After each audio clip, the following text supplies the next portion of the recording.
Welcome back. Right before the break, we were talking about the search and some pitfalls and tips and tricks and things to keep in mind as you're searching for your home. So now let's talk about the offer stage. Let's say you've identified a property and then you're looking to put an offer on that property. So from an attorney perspective, what are the most important elements of the offer to really look over? Because, sometimes it could be 2 pages, 3 pages of offer. Yeah. So from my perspective, and again, I'm typically not involved until... From my perspective, and like I said, I'm typically not too involved at the offer stage. I'm typically contacted after. With that said, when I get an offer, there's things that I look at and hope and wish for. And lots of times, one thing is the dates. Don't pick random dates. Be sure about your dates. Lots of times when I get it and then we're trying to negotiate the purchase and sale agreement, I hear, well, can we change this date? I actually am going to be in a conference in China that week. And I'm like, well, why did you pick that date? Because an offer and the terms of the offer are binding. Those do not have to change. The seller does not have to agree to change any of those terms. So be sure about the dates that you're choosing. Make sure that they're realistic dates with your lender, with your agent. Are these doable? Lots of times I see a quick turnaround on a purchase and sale to make an offer more attractive. That's fine. Know that that date likely will change, because if it's too quick, I like to have enough time for my client to review. But the bigger thing is how quickly we can get to purchase and sale really depends on the seller's attorney. And many times they're not contacted until after the inspection is completed, because a seller doesn't want to pay the attorney to go ahead and draft an agreement if the deal's falling through at inspection. So I think the biggest thing is make sure the dates are realistic and actually doable. Have a lot of clients, well, that's not an auspicious date. I need to move it to this date. And I'm like, well, you can't do that. And then when the seller doesn't agree to it, it ends up being an issue, right? The other thing with offers is the contingencies. Make sure you have the contingencies that you're looking for. And again, your agent, hopefully you didn't fall for the pitfall and not use a buyer agent, but will guide you in that sense. But make sure the contingencies that you're looking for are communicated to your agent. So there's standard contingencies, but if there's something else that you have in your mind that you want or require, say it's pets. It's a condominium and I have pets. You need to convey that to your agent so they can have a contingency for, approval of this pet. Have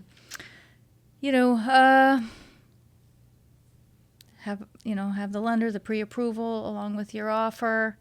But really, I mean, from my perspective, it's really make sure the dates are doable and realistic and the contingencies that you want are already included, because adding them later is typically not an option. Right. And I would say to the point of, obviously the agent is the one who's going to talk to you about those dates and whatnot before it gets to Shivani, but also price. I would touch upon, obviously, one of the most important things is the price and how it breaks down.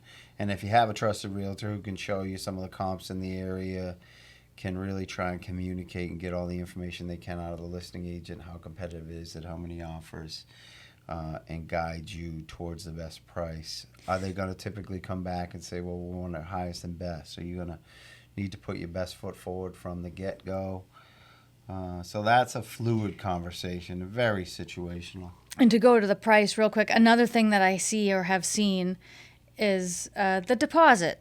It is due at the offer, and the larger deposit Nadia referenced before of 5% is due at purchase and sale. Those funds need to be available when the purchase and sale is signed. So a lot of times I'll see, I didn't know I had to pay it. Make sure that the funds are available. Yeah, I've got to get out of an investment. And again, if you're working with these guys, that'll be communicated. But if you're not, I'm sorry for you, but it may not be communicated, right? And so make sure the funds are available for the deposit. Get your monies ready. Get your monies ready. The names too. I mean, the names is a little less complicated to change, and there's less pushback Sure. to change. But Yeah. it's always good idea to have your official names. Official names. Yeah. You know, Jim. Yeah. It shouldn't be Jim if you're James, unless Yeah, your that's parents true. named you Jim, and you know Yeah. they hate you and they named you Jim. No offense to any, to any No, Jim is a nickname, fine, but yeah. official Jim is Yeah. a little bit odd. Well, there's a lot of Wills these days, like my nephew's Will. Will's okay, and it's just Will. but yeah, Yeah. if put your But yeah, Jim's your just Just put actual your official name, legal name. including your Yeah. middle name if you have a middle name. Sure. You know, sometimes some people like from other countries they have an Americanized name, but their names on their driver license or their passport is their actual like whatever other name. Yeah. So make sure you have your actual name, your official name, as it appears in important documents such as your driver license or your passport. That's always a good idea Yeah. to do. I was gonna comment something on the price. Yeah, so to come back to why it's important to have a buyer agent. If you don't have, so a good buyer agent, like not just any buyer agent, a good buyer agent will engage with the listing agent, will build trust, will build a relationship if they don't have one already going on, and will try to get some information about how competitive this offer, this property is going to be. And then when they establish a good rapport, that there is like a good communication happening, and a lot of time we get some information from that we can like use to really guide our clients to position themselves in the best way, or at least to have all the information in their hands to make an informed decision on what price they want to put. So very often for first-time home buyers, they do not feel comfortable offering more than asking, but it is important, and that's why, again, having good buyer agents is really important, because those agents are going to give you some comps. They will show you some properties that sold that are similar for what price. A lot of agents, and we do that all the time too, we like to price it under what we think it is going to be worth, especially when the market is high, when it's like a spring market, summer market. We want to price it a little under because we want to create a lot of hype. We want to have multiple offer situation, and we want to have a bidding war, because not only do we have one offer, we have also a backup offer in case something happens with the first offer.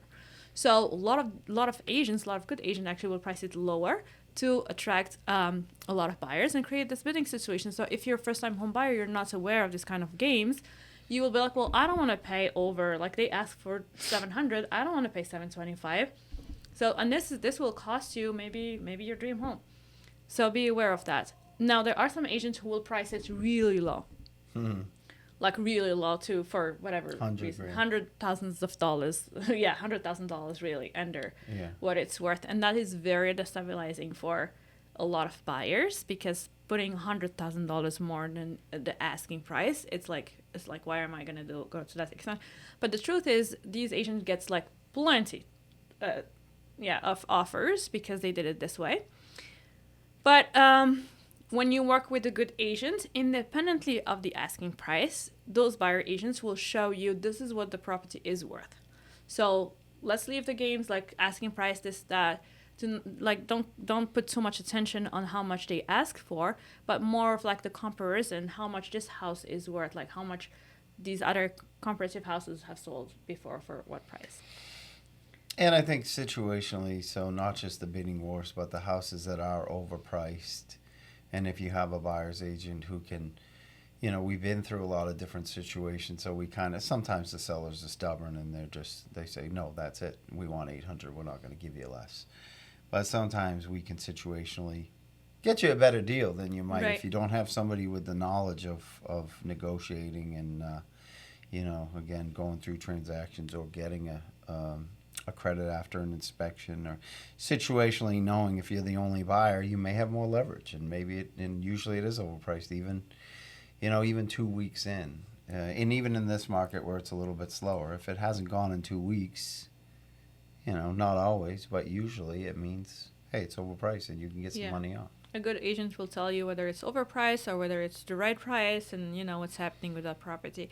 There's something really important also I want to touch base on, is the inspection aggregate, and to make sure that buyers, especially first-time home buyers, understand what that means and what they can do and cannot do after an inspection. So you have a place in the offer that says, okay, we're gonna reserve the right to do an inspection, and our inspection aggregate is $5,000. What that means is if the total amount of repairs is over $5,000, then you reserve the right to renegotiate the offer. If it's under $5,000, then you have forgone your right to negotiate after the inspection. Do you want to tell us more? Yeah. Well, so it just means that you're essentially waiving that inspection now, right? I mean, or you're saying I'm moving forward regardless If of it's under $5,000. if it's under 5,000 aggregate. Yes, if it's under 5,000, I'm just going to move forward. And if it's with above, right, it with the gives you terms. the right to terminate Right. or try to renegotiate. Right, exactly. So Yeah. now it can be a very conflictual point. Yeah. And the reason is who's going to determine whether it's like Right. 5,000. Then it's bringing in, if it's a plumbing issue, bringing in a plumber to give an estimate of what this Yeah, costs, or if it's that's an what they electric do. issue, or if it's a roof issue. So it leaves a lot of room Right. for interpretation. And whether something needs to be fixed or it's working. it's working, functioning, but it needs to be it's replaced upgrade, in or an a upgrade, couple of we years, or don't it's like this end and of you want- life, yeah. right, or something like Right. that, right? Right. So again, we're coming back to having a good buyer agent to navigate that. But the rule of thumb is to be, if it's $5,000 in your head, it's a big thing. It's a big ticket item. It's like an air handler. It's like and maybe an air handler is even like depends. Yeah, Sometimes less than 5,000, but like big ticket item. Not the doorknob is not working. right. Not like the pane is chipped. Not the cabinet door is like not opening. Not there's like it's. Yeah. You Yeah. have to know when you're putting in something over zero that you may not be able to ask for or negotiate if something larger doesn't come up. Right. Yeah. So usually if it's not very competitive, and I think these days we would usually just not put anything. Right. And that way we reserve the right as buyer agent to like renegotiate till maybe you go there a second time and then you're not feeling so sure about the house anymore. Maybe there is something like really complicated that will require an actual professional to come in who's gonna they will charge you to come in and evaluate the problem, so you don't want to be wasting all of that money. So for different reasons we prefer not to put anything there, but if we're gonna put something, or as listing agents, if we see something and we see like $5,000, we know to treat it as like a zero, because basically you don't want to have the headache of arguing with the buyer. Unlike, Right. But sometimes you end up with like sellers or seller agents who are not as flexible as we are, and Right. they will argue with you on like, why is this $5,000 or under 5,000? If you keep like adding little stuff to make it 5,000, it's usually is going to be very conflictual, Right. because the seller on the other side is going to be like, no, this doesn't cost $500. It costs only $150. And Right, then you keep right. like changing those numbers to end up above or below 5,000. Right. Yeah, so to your point, as far as not putting anything, we try to do, there's a section now on the offer where it says, at buyer sole discretion Right. after the inspection. And again, if it's not competitive, usually, You're I don't fine like there. to do the aggregate. No. And I've actually been pretty successful to pull it off with just regular. Or sometimes there'll be language like any major items, right? Yeah, or the Roof, agent will plumbing, say, yeah. even if you don't put, sometimes we put in inspections for informational purposes only. When in reality, you're going to be able to, leave the deal, or you can ask for something, and there may Right. be flexibility, especially if it's something that, comes up that wasn't known. Had some termite damage. They said, oh, well, that was there when we bought. I said, well, you didn't tell us about it. And even though we said informational purposes only, they gave us a credit for it. Yeah. So But sometimes verbally they'll just say, we're not negotiating after.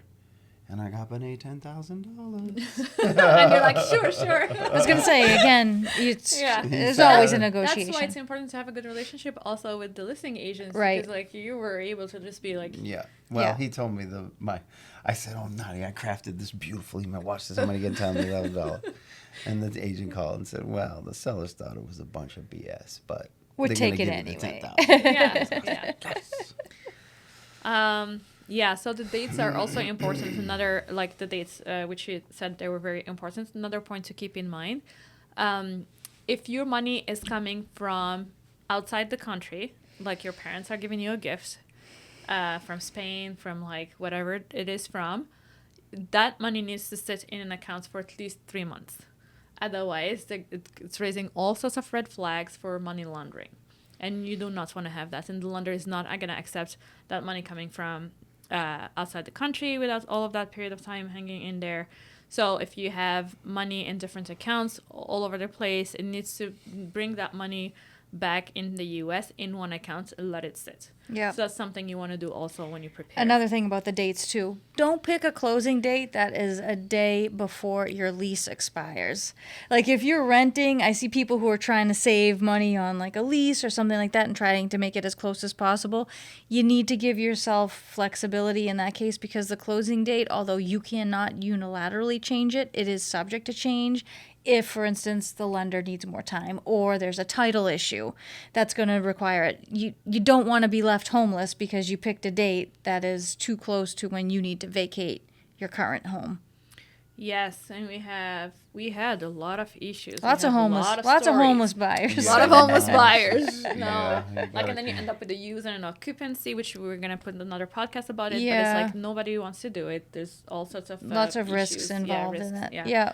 In doing it. And to your point about money, it's just the communication with the lender. We'll tell people, tell them where the money's coming from. If I know my client says, well, I'm getting a gift of $50,000 for our parent, tell them that up front.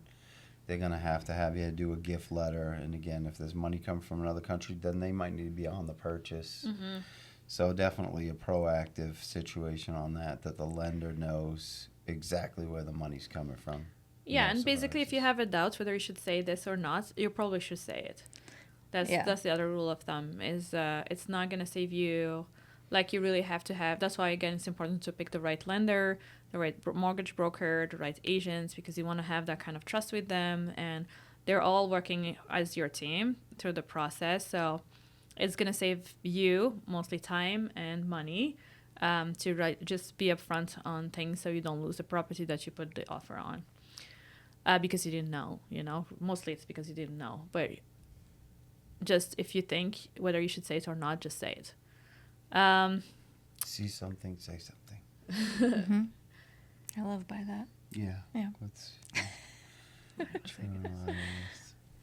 think about the offer. So you talked I about wanna the talk about offer. You want to contingencies move on to after. the next? The dates, the contingencies. Dates. I feel like, maybe another podcast will be like, oh yeah, and this.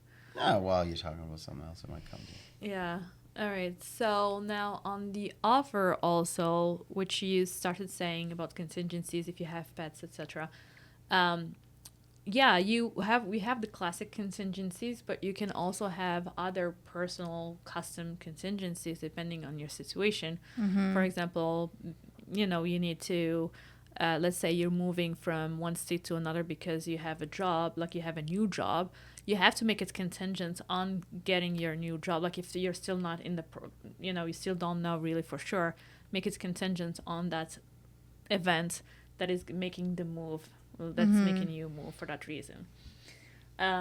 Or like a sale contingency, which that's going to be like 3 other podcasts for that, right? 3 other podcasts for home sale contingency. But if you are required to, you have to sell your home in order to buy a new home. But this is for first-time buyers. Yeah, this is for first-time forget home about it. Yeah, We'll but talk they about have it their next own time. contingencies. I think for first-time home buyers, it's important to understand what the appraisal contingency is, what the mortgage contingency is. Well, so that's the thing. That was what I was going to say. There's the standard contingencies, but there's an appraisal contingency. And lots of times I have buyers who are surprised that sometimes a low appraisal will come back low, and you are still approved for the loan and cannot renegotiate or terminate.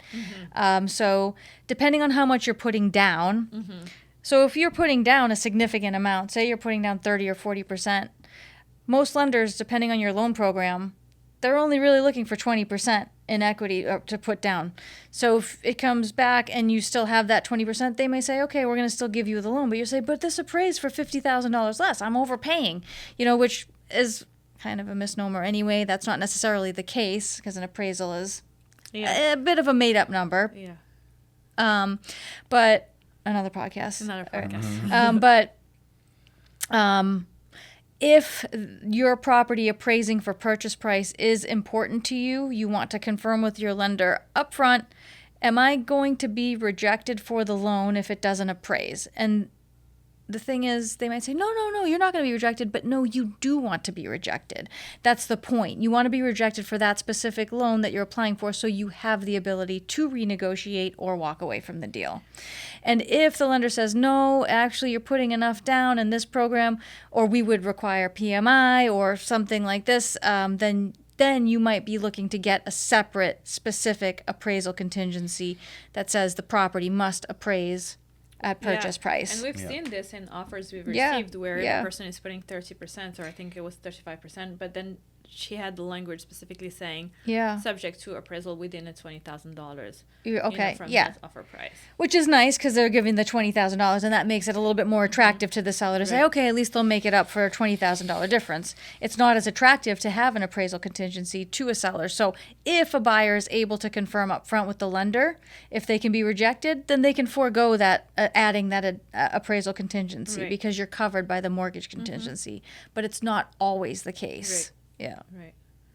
Yeah, so that's the appraisal contingency. The mortgage contingency, again, as we said in the beginning, if you don't have the cash available to close in case you don't have a mortgage, do not waive that mortgage contingency. No, that's like please. your life Yep. saving line. And I mean, it's better for me in terms of protecting a deposit. I like it. I don't like it. I'm sleepless if I have a client who's waived a mortgage contingency and needs the mortgage. Now, what about radon?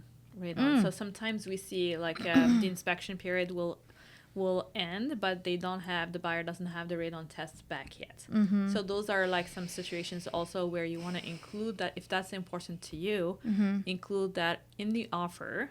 I mean, you have the spot in the offers for it, but like include that, and then include in the purchase and sale agreement that if the radon comes back, like what is going to happen if it comes back too high. I prefer to not go to purchase and sale or complete the purchase and sale until those radon results are back yet, for a couple reasons. One is, if you have radon language, say this is contingent, or seller will, maybe the seller will agree up front, I'm going to mitigate if it's high. Right? Or there's just that contingency that, if it's high, I get to terminate. But sometimes it'll be high, seller won't agree, and the buyer doesn't want to terminate. The lender will, that's a red flag for a lender. They will require, and then it's an issue, right? They'll require mitigation, and if the seller's not willing to mitigate, what do you do? Right? Yeah. And then buyer doesn't want to pay for a system before they own the property, right? So it gets into a whole thing. So it's best, in my opinion, it's just like having an inspection contingency. We want to make sure that contingency is met, buyer satisfied before moving on to purchase and sale and putting down that larger deposit where, again, there's another risk here where that deposit is going to be fought over. We're trying to limit any disagreement over that deposit. And the good thing now actually is that it's not much more to go with a continuous radon monitoring system over canisters. I don't know if you follow this at all, but so it's like $99, or it's to do canisters that you have to mail in, and it can take a little longer. Sometimes I'll drive it up to the lab. And there's like a continuous test now? Yeah, so they have one, and it's the most accurate because every 10 minutes it snaps a piece of the air. So you have the readings over time, and the average, it's not just like putting the sample in and having one number on it. You have a lot of data. But the minute they come to pick it up and they zap it, and it goes with the email with the results. Oh, that's amazing. I'm waiting for radon right now, results on one. And it's holding up the purchase and sale. Yeah. Continuous monitoring system. The other one is if you have a Title V that's failed, if you have a septic system in Massachusetts, you're required to have a past Title V to close a property. I think only when you have a mortgage involved. So if you have a mortgage and you have a property that has a septic and you have a Title V that's either conditional, has not been done yet, but you're in a situation where you're signing the PNS like in a few days and you don't have the results on the septic yet. Or even you have a septic fail, but it's the winter and the ground is frozen and they can do nothing about it. So there's many times where most times we do not have the Title V. For some reason, there's no Title V until later in the process, which I love when you're listing a property, get the Title V, nothing. But not that it's done yet. So one thing I would recommend at the offer stage, and typically it doesn't happen because I don't get involved at the offer stages, and one issue I've had come up more than once is it's subject to an unconditional passing Title V for a 3-bedroom, 4-bedroom, whatever the property was listed at, for that many bedrooms. And I always do that at the purchase and sale stage anyway, but not all attorneys do that. They don't specify the number of bedrooms. So there's been times where I've seen, thankfully I do put in the number of bedrooms, where I will put in, it has to be unconditional for a 4-bedroom. It's in the purchase and sale. We get the Title V back and it's for a 3-bedroom. And it's rated for a 3-bedroom. We renegotiated on that guy too. So, so this is, it's a big issue where buyers like, wait, this is supposed to be a 4-bedroom, but the septic is only rated for, a 3-bedroom. And a lot of times for towns, like I'm going to take the example of Wayland, for example, they have a certain number, 10,000 square feet of lots for, I think, a bedroom. Yeah. So, or like, I'm just coming up with like some, but they have like some sorts of requirement like this. So you need the 30,000 or like 40,000 square feet lots to have a 4-bedroom. And then you can have, then it's not a problem of like, do you have space to put a 4-bedroom septic? It's more of like the town requirements. So you end up having a 3-bedroom septic for a 4-bedroom like house, or if it's like if it's being built, it's going to be a 3-bedroom because the inspector will like see it and will say, no, this is not going to be okay. But let's say it's an older house, it was built with 3-bedroom and then an office, and then someone along the way converted the office to a bedroom. Now the listing agent is going to see it as a 4-bedroom. Yeah, they're going to list it as a 4-bedroom if they don't do their due diligence carefully and call the town and all of these things. And now nobody knows about it until it's time for the Title V. Right. Yep. Yeah, so that's important. What do you say? You need to take this? No, I'm sorry to even look. I just No, it's okay. Yeah, so I say, as far as that's thankfully, people have been diligent about having the Title V ready, and I want to know, we go above and beyond to make sure we call the town, get the as-built, get as much information we can on it, with or without a Title V. Right. Title V, thankfully, we'll have a little sketch. We want to know where it is, how old it is, what's going on with it. I don't know, but you guys as list agents, right? Records. You typically will recommend the Title V get done by listing. We want to have it done prior. Yeah. You're exceptional, because this isn't the case for most cases. It would stress us out not to have it. Right, because if it fails, if it doesn't pass, and if work needs to be done, or if it needs to be a replacement, and like you're saying, if it's the winter, it can't be done. Yeah. So then you get into a situation where the lender gets involved, we can't close, or if we close, we have to have a holdback. Even in the winter. And it's a nightmare with a holdback, holdbacks, because what ends up happening and what has happened is, okay, it seems pretty straightforward. We have the estimate, we're holding back seller funds, we're going to close because everybody needs to close, and this is going to be done when weather allows. But then it's like, okay, putting the property back into the condition it was in. And oh, by the way, we had to remove and dismantle this patio. This is what happened on one I had recently. We had to dismantle the patio completely, like a huge 100, and this was not in the original plan. It had to be done to replace the septic, and now where's the money coming from to put it back? And it's actually not the same as it was before because of the type of system. So if you don't have the Title V in hand, know the risks that are involved with not having it potentially in time for closing. Try to avoid those situations altogether. I mean, I try to. The peace of mind for the buyers is going to help your value. If you know it's an unconditional pass, right? You know it's 1,000%. That's the first thing I ask for. Not too old. When I see it's a Title V coming, if I see it's a Title V property, like, do you have the Title V? And lots of times, the agents aren't you.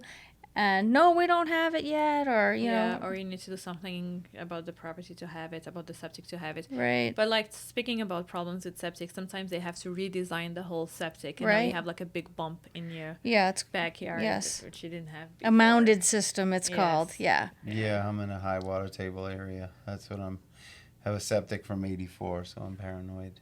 But I guess they have new technology now that doesn't need as much clearance from the water table. And then when you have the grass removed, technology's getting then it's reseeding, and then it's not growing back the way it was. And they want sod, right? Yeah, they wanted sod, and then the sod was not negotiated before. No, we're just gonna seed it. Yep. Yeah. There's yeah. a whole lot of more problems, and the yeah. water is not. Remember? Yes. Oh, The yes. water is not like draining correctly now because Oh, something changed yeah. in the topography of The grade, land, the grading. yes. Yeah. Yeah, we It's ran good into stuff. It's fun Good stuff. Yeah. So the contingencies with the septic is a big one. Like Yeah. you really need to know what you're getting into. Yeah. Sometimes you can, we don't recommend that too often unless we really know in the probate, process where it is. But if you're a first-time home buyer and you're likely renting, and then you want to buy a property that is in probate, you will likely not know exactly what date you will close. Right. Yes. And just to explain what probate is, so Yes. if somebody's passed away and their will needs to be probated in order for the home to be sold, if they don't have a will or different situations, and then that situation, you need to be prepared that it can be a long time. Long wait. between. I just Yeah. closed one last week in December, and we were waiting on the license to sell, and it looked like everything was in order. We're going to get it. It should be quick. But we gave them a 60-day contingency because it's a license to sell. My buyers were not in any kind of rush. And they took beyond the 60 days to get this license because the court lost the original. And so they kept following up, and they lost just one of the filings, and it ended up delaying things. It's like you just don't know when you're dealing it's with the not probate quick. court. the So problem- there has yeah. to be some flexibility there. Right. And then there's a rate lock. Yes. Issue. So oh my God. that's Oh, the yeah, other thing when we're always. talking about dates. Make Yes. sure when you're picking your dates that your rate is locked through the closing date at the very least. If you have a little extra on the end, that would be great too. But I've had people who've picked a closing date and then Yeah, they we lock went their to rate that after the recently. fact for an earlier date. And it's Yeah. like, but Yeah. you gotta make sure at least you're covered through your closing We're date. gonna have a whole other segment with mortgage broker with Okay. Matt about the Yeah. whole rate Rate lock and what locks. it means Yeah. to lock your rates and what happens if your closing has to be delayed for X or Y reason, Yeah. and then what happens to the rate lock? Who's paying for the rate lock Right. extension? Yep. Because it costs money. Yeah. New construction and it's a Oh, lot yeah. other. Which makes me think about, so for probate we had an issue where we had everything, the will and everything, but there was some kind of penciled, I think, changed on the will, Yeah. and then it had to go back to the whole process Oh, boy. because Yeah, so about she something had a completely different, list. not about the house, about some List of personal charities that Oh. you were going to give to, and then there was an Added the- additional charity with a question mark next to it. Am I Oh. going to give some to Boys and Girls Club? Oh, Yeah, and just that one pencil writing on it sent it back. sent it to a whole Delayed. issue. Yeah, and then the buyer was renting. He had he already gave his notice to leave, and so we had to use an occupancy. At least it worked out. Yeah, right? it worked out in that case. So another contingency, if you're buying a new construction as a first-time home buyer, if you're buying a new construction and then it's being built, so you don't have a certificate of occupancy yet, so that has to come in place. Yeah. So also understand that you will probably with new construction. I mean, It's not a might. You will not close on your closing date. And if it's in Somerville, plan on being at least 6 months after your closing date before you get that certificate of occupancy. Yeah. I mean, I personally had stopped taking new construction where the property isn't 100% completed and a certificate of occupancy has not been issued because of this problem, because of the stress it causes my buyers and because of them being homeless, their rate lock expiring, and all the issues that occur as a result of delays with new construction. yes. So if you're buying a new construction, please do not go you cannot go into that territory without a buyer agent. That's very, Yeah. very, very tricky. And in the sense that I guess it's not that tricky, but you will not close on time. You will not be able to deal with the negotiate with the builder in a Yeah. way that's going to save you money at the end because you will not close on time. Right. If you're renting, don't give your notice, No. even if you have an offer accepted, even if you have a PNS with a certain date. Hopefully you have a really good attorney who would have foreseen all of those issues at PNS and then included some sort of contingencies. But, that's why it's really important to have the right team with you. Mm-hmm. But yeah, so for new constructions, there's always something happening. And not that the builder is not great or doing a shady job or whatever. It's just the nature of the thing. There's so many. Swearing on the Swear. podcast? Swore. Oh, did I just? Oh, I didn't even realize. Just flows. Yeah, just flows. Yeah, shitty job. Yeah, it's just This is going to be that kind of party. You didn't know. It's that kind of podcast. Don't get her started. Yeah. But yeah, it's like, it's just the nature of the beast. It takes time because there's a lot of moving pieces, and if the weather is not The cooperating, weather, the weather the can town be shitty. inspectors, supplies. Yes. Sometimes things are The bridge is not- ordered. yeah. Yeah, so this and that. lots Sometimes of there fun is- stuff. Yeah, sometimes there is a repair list, and your lender want to see the repair list done before they actually give you the good to go. Mm-hmm. Yeah. I don't know what attorney you're going to be working with for that. It's not going to be me. Yeah. It's gonna be mine. Yeah, so that was it for this first part of the podcast and first-time home buyers, tips and tricks, what to do, what not to do, and a little bit about the process of buying. So we will continue in a second part or a third part, whatever. Yeah, this is a 62-part series. About the home buying Minimum. process. But honestly, yeah. Kidding. Yeah. All right, so we will see you soon in All the right. next episode. Thank you, Thank you. guys. Yeah, thank you.